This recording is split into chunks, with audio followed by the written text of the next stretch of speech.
সকল শিক্ষার্থীকে স্বাগত জানিয়ে শুরু করছি ম্যাথ ক্লাস। আজকে ম্যাথ ক্লাসে একাদশ, দ্বাদশ এবং এইচএসসি পরীক্ষার্থীদের জন্য একটি গুরুত্বপূর্ণ অঙ্কের সমাধান দেব। তাহলে দেখো, এখানে কোশ্চেন নম্বর 5 এটি ভেক্টরের গুরুত্বপূর্ণ অঙ্কটি।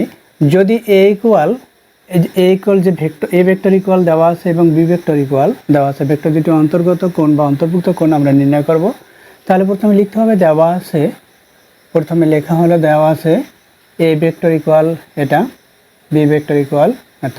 দেখো, অন্তর্গত কোণ নির্ণয় করতে হলে আমাদের প্রথমে সূত্র সম্পর্কে অবগত হতে হবে। দেখো, আমরা জানি এ ভেক্টর, এখানে দেখো এ ভেক্টর এবং বি ভেক্টর, সুতরাং এ ভেক্টরের মান এবং বি ভেক্টরের মান A vector into B vector, অর্থাৎ এ ভেক্টরের মান এবং বি ভেক্টরের মান কস এটা ইকুয়াল এ ভেক্টর, অর্থাৎ ভেক্টর দুটি স্কেলার গুণন A vector dot B vector এটা।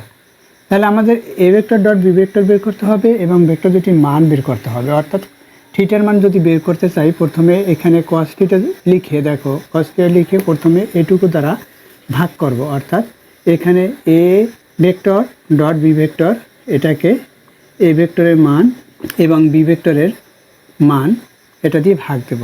এরপর হচ্ছে যেহেতু থিটা কোণ বের করতে বলেছে, অন্তর্ভুক্ত কোণ অর্থাৎ থিটা কোণ, তাহলে কস ইনভার্স 1 অফ এখানে A vector dot B vector by A ভেক্টরের মান, এরপর সে বি ভেক্টরের মান, এই দুইটা মান দিয়ে এখানে গুণ দিতে হবে।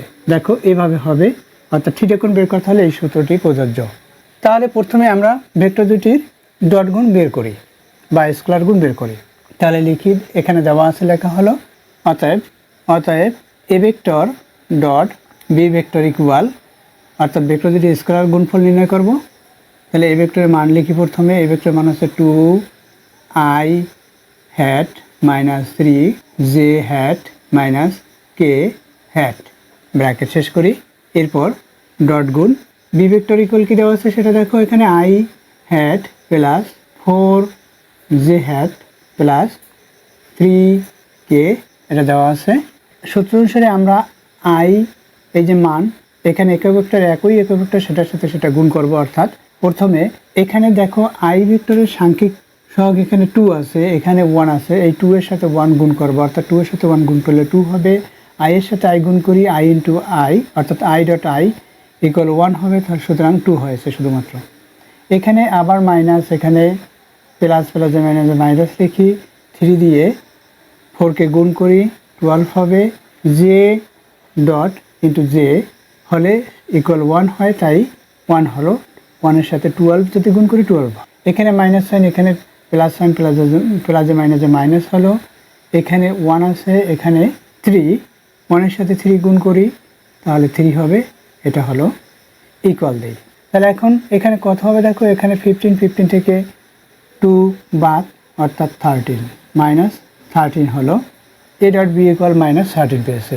এখন আমরা এ ভেক্টর এর মান বের করব। অর্থাৎ এ ভেক্টর এভাবে দিয়ে লিখতে পারি, আবার এই যে এ ভেক্টর যে মানটা সেটাকেও আমরা এভাবে ভেক্টর দিয়ে লিখতে পারি, অথবা সরাসরি আমরা সূত্র অনুসারেও লিখতে পারি। এভাবে ভেক্টর দিয়ে লিখে, অর্থাৎ i hat minus 2j hat minus k hat এই ইকুয়াল দেই। দেখো এখানে বর্গমূল, সূত্র অনুসারে বর্গমূল, এখানে শুধুমাত্র সাংখ্যিক যে সহগ থাকবে তার 0 সহের বর্গ নির্ণয় করব সূত্র অনুসারে। এরপর আছে সূত্রের প্লাস সাইন, এখানে মাইনাস আছে, মাইনাস সাইন এখানে দিয়ে ব্র্যাকেট দিয়ে স্কোয়ার দেই, এরপর আছে প্লাস সাইন সূত্রের, আবার এখানে -1, তাহলে -1 দিয়ে এখানে স্কোয়ার দেই। তাহলে এখানে কী হবে দেখো, এখানে 4, এখানে 9, অর্থাৎ মাইনাসকে স্কোয়ার দিলে প্লাস হয়, মাইনাস ইন্টু মাইনাস, তাই তাহলে এখানে 4 লিখি, প্লাস এখানে 9 হবে, 9 লিখি, প্লাস এখানে 1 লিখি, এখানে বর্গমূল, অর্থাৎ এখানে কত হলো দেখো 14 এর বর্গমূল হলো, অর্থাৎ 14 হলো। অর্থাৎ এ ভেক্টরের মান বের করছি এটা, তদ্রূপ বি ভেক্টরের মান বের করি। অতএব এখানে অতএব দেই, অতএব এ ভেক্টর ইকুয়াল, অতএব বি ভেক্টর এর মান বের করি ইকুয়াল দেই। আমরা সরাসরি এভাবে লিখতে পারি, অর্থাৎ এখানে পুরোটা লিখেছি, এখানে সংক্ষিপ্তভাবে লিখতে পারি। এখানে 1 আছে, 1কে স্কোয়ার, এভাবে স্কোয়ার, তারপর আছে সূত্রে প্লাস 4 আছে, 4কে স্কোয়ার দেই, ব্র্যাকেট দেই, 4কে স্কোয়ার ব্র্যাকেট দিয়ে স্কোয়ার দিলাম, এরপর আছে প্লাস 9, এখানে 3 আছে, 3তে স্কোয়ার দিলে 9 হবে, এই স্কোয়ার দিলাম, সূত্র অনুসারে লিখেছি। এখন এখানে টোটাল কত হয় আমরা হিসেব করে লিখতে পারি। অর্থাৎ এখানে সংক্ষিপ্ত লিখতে পারি। দেখো এখানে 9, এখানে হচ্ছে 4, অর্থাৎ 16 হয়। এখানে 16, এখানে 9, এখানে 1। তাহলে 9-এর সাথে 1 প্লাস করি 10 হবে, 10-এর সাথে 16 প্লাস করি 26 হবে, অর্থাৎ 26 হলো 26-এর বর্গমূল হলো। এখন ভেক্টর দুটি যেহেতু অন্তর্ভুক্ত কোণ নির্ণয় করবো, সুতরাং লিখতে পারি অতএব ভেক্টর দুটি অন্তর্ভুক্ত কোণ, অতএব ভেক্টর দুইটির অর্থাৎ এ ভেক্টর ও বি ভেক্টর এভাবে লিখতে পারি। এ ভেক্টর ও বি ভেক্টর এর অন্তর্ভুক্ত কোণ থিটা হলে থিটা ইকুয়াল, বা আমরা কস থিটা লিখতে পারি। প্রথমে লিখি কস থিটা ইকুয়াল, সরাসরি সূত্রটি লিখে দেব, A vector dot B vector by A vector এর মান ডট বি ভেক্টরের মান। এখানে ডট দিয়ে লেখা যায় বা ডট ব্যতীতও লেখা যায়, ইকুয়াল দেই এ ভেক্টর ডট বি ভেক্টরের মান কি বের করছি দেখো এখানে -13, তাহলে এখানে লিখি -13। এখানে এ ভেক্টর ইকুয়াল কি পেয়েছি দেখো রুট ওভার 14 ইন্টু বা স্কোয়ার রুট 14 রুট ওভার 26 পেয়েছি, এটা পেলাম। এখন কি এই যে বর্গমূল আছে, এটাই বর্গমূল আছে, অর্থাৎ এই সংখ্যা গুণ হবে। কি হয় দেখো এখানে যদি এ রুট ইন্টু বি রুট হয়, তাহলে এই রুট অর্থাৎ একই রুট, সুতরাং এখানে এটার সাথে এটা গুণ হবে, অর্থাৎ এখানে এর সাথে বি গুণ, অর্থাৎ এ বি লিখে দিতে পারি, এর সাথে বি গুণ করে, অর্থাৎ এটার সাথে এটা গুণ হবে। অর্থাৎ এখানে আমরা লিখতে পারি এখানে 13 বাই এখানে বর্গমূল আছে, এখানে 14 ইন্টু, আমরা এভাবে ইন্টু দিতে পারি বা ডট গুণ অনুসারে ইন্টু লিখতে পারি, এখানে 26 এটা।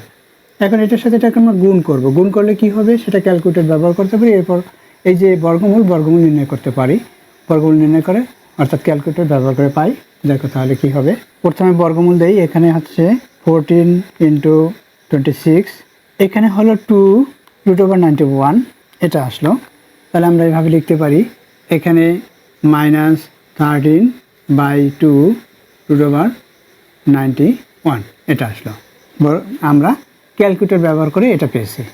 এখন লেফট সাইডে কি আছে, অর্থাৎ কস থিটার মান যেহেতু বের করবো, সুতরাং কস দিয়ে ভাগ হবে, অর্থাৎ থিটা ইকুয়াল কস ইনভার্স 1, এখানে ব্র্যাকেট দিয়ে এখানে -13 বাই 2 রুট ওভার 91, ব্র্যাকেট শেষ করি। দেখো থিটা ইকুয়াল আমরা এটা পেয়েছি, এখানে দেখো 13, এখানে 91 আছে, তাহলে আমরা এভাবে লিখতে পারি।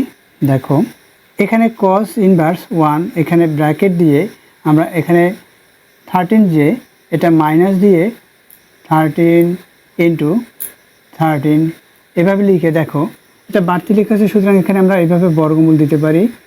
এখানে বর্গমূল দিলে সূত্র অনুসারে এই বর্গমূল বাদ যাবে, অর্থাৎ এভাবে হয়। দেখো এর বর্গমূল ডট এর বর্গমূল ইকুয়াল, এখানে পাওয়ার 1, এখানে পাওয়ার 1, গুণের সময় পাওয়ারের সাথে পাওয়ার যোগ হবে, অর্থাৎ 1-এর সাথে 1 যোগ হলে 2 হবে, এই বর্গমূল বর্গ বাদ যায়, অর্থাৎ এই থাকে। তদ্রূপ এখানে যেমন 13 থাকবে, অর্থাৎ এই বর্গমূল বর্গ বাদ যাবে সূত্র অনুসারে। আশা করছি এটি বুঝতে পেরেছো। এই সূত্রগুলো জানো যে a to the power m into a to the power n, এই সূত্র অনুসারেই এটা হলো। এখন দেখো এখানে আবার আমরা জানি যে কোনো একটি ডিজিট এর দুইটি বর্গমূল গুণ আকারে আমরা লিখতে পারি, অর্থাৎ গুণক অনুসারে। তাহলে দেখো এখানে আমরা এটা লিখেছি, এখানে কি দেখো 2 ইন্টু এখানে 91, অর্থাৎ √7 ইন্টু রুট ওভার 13, এভাবে আমরা লিখতে পারি, অর্থাৎ এটার সাথে এটা গুণ করলে এটাই হবে।